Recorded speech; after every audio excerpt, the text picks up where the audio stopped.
Alright, let's see if the old John Deere 318 will start at a -6-degree morning. She's been sitting outside all night. Let's see what happens.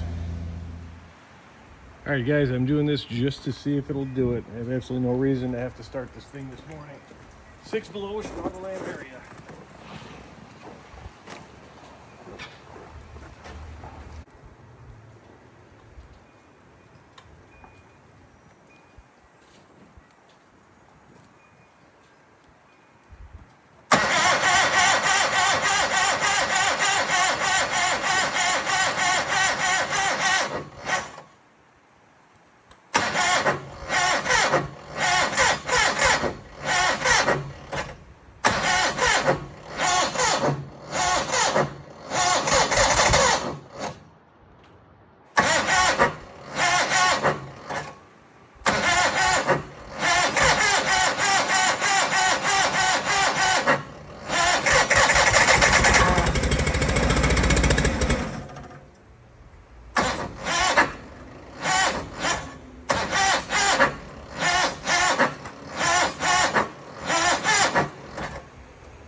Not today.